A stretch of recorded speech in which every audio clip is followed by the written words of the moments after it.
这下真要震大惊了！影之剧情暗藏纯美新人下落，3期身份真跟新神有关。投币10经验，转发5经验，既可以提升你的等级，也可以让武教做出更好的内容。3点专注武教，后续人第一时间获取新的铁道最细考据。就在前不久上线的影之同行任务和角色都市中，除了对影之这位高级的纯美骑士做出了一定的塑造外，还暗中爆料大量的纯美新人设定以及目前下落相关的内容。其中甚至还埋下有关周末新神3月7的重大伏笔。首先，根据影之角色都市4里的描述，自从纯美新神失踪后，纯美骑士团内部的对事就变得越来越多。不仅骑士团昔日的荣耀和事迹都被无情的大手湮灭，而且原本越是虔诚的骑士，反而更容易变得怪异和疯狂。甚至在影之角色都市4里，某位纯美骑士在寻找新神的道路上，直接堕落成了周末新神的信徒，也就是一个失去理智，只依靠命途之力一语出周末新神预言的怪物。而这位纯美骑士还是与影之并肩作恶的前辈兼挚友，也是影之枪网上的领路人。而影之角色都市4中末尾的这句话，也同样令人细思极恐。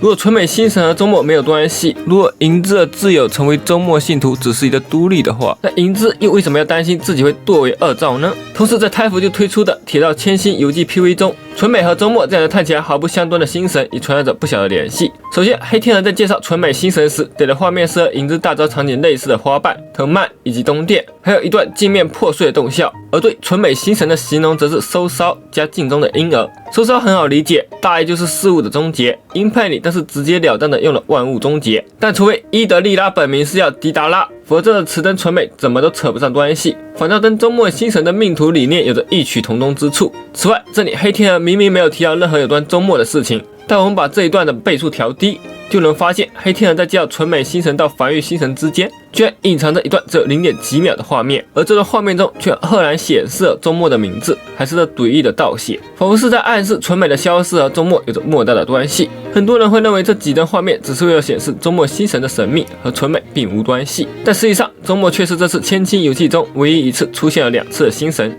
他在第2次出现时，才有了黑天鹅对他的正式介绍，赎回者加无形的储君。而这一次的出现，不仅能均衡新神互动向一段背景画面，而且周末2个字也是正写，还莫名其妙变成了一对镜面。结合上一次出现时的倒写，以及纯美新神相关的镜面元素，这一段就变得相当耐人寻味了。难道说，就如同影之的挚友从一个纯美骑士堕落成了令人憎恶的恶兆之兽一样，连纯美新神本人也没能逃脱这种异化，变成了周末新神本尊？如果这猜测属实，那引导纯美新神产生这种变化的关键点和契机，显然就隐藏在纯美新神的背景都市里了。根据纯美新神相关的资料显示，他曾找到了宇宙万物的终极意义，而同样做到这一点的还有的幻鱼新神阿哈。根据乐之人的背景都市，他曾攀登过存在之树，也就是虚数之树的刀锋，在那里他推荐宇宙失去了意义，万物让位于虚无，但一名婴儿的提图却让他感受到了世界存在的意义，从而众生大笑。这一点也能和黑天鹅对纯美的形容镜中的婴儿在啼笑对应得上。武教大胆猜测，或许纯美新神和阿哈一样造访过虚数之树的末端，并洞察到了新田宇宙的未来终将会被虚无吞噬，包括纯美在内的所有存在都会失去意义，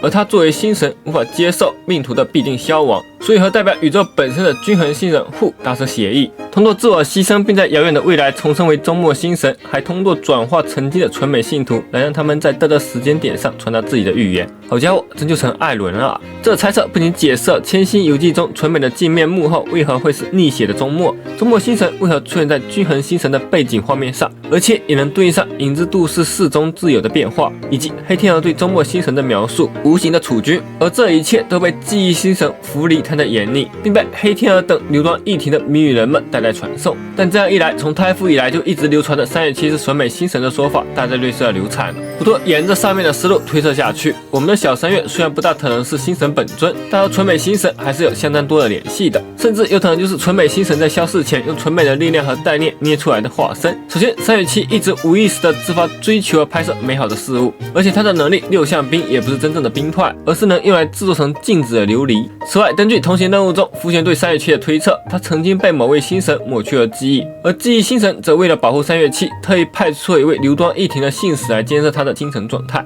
而且信使在走之前特意给三月七留下一张光锥，根据光锥的文案描述，可以探出三月七被某个大人物称之为女儿，还劝诫他不要怀念过去的自己的出身。甚至《影之同行》里也占据了大量篇幅，导的有段过去的镜像对话，尤其是结尾时基日所说的这段不识庐山真面目，只缘身在此山中的言论，越听越觉得像是纯美远在天边近在眼前，甚至就在列车上的某种暗示。而且《影之同行》任务中所有人吸入赤吻后看到的都是完全不同的幻象，可唯独结尾这段戏剧里，整个列车组却都看到同样象征着美好的烟花，这说明了列车中有什么自发影响大家的感官，而这一点连影之本人都觉得非常奇怪。再加上仙舟人对纯美心神的描述中表示他拥有统合人类美感的力量，而列车上目前唯一没有记好力量来源的人是，虽然目前的证据无法将三月七和纯美心神完全联系在一起，但这力的 Flight 真是突然满满一页了。这要是到了皮尔汤尼下一代被捅然后觉醒力量的，不会真的是你吧？大家觉得呢？感谢大家3点多的支持，我们下期视频再见啦！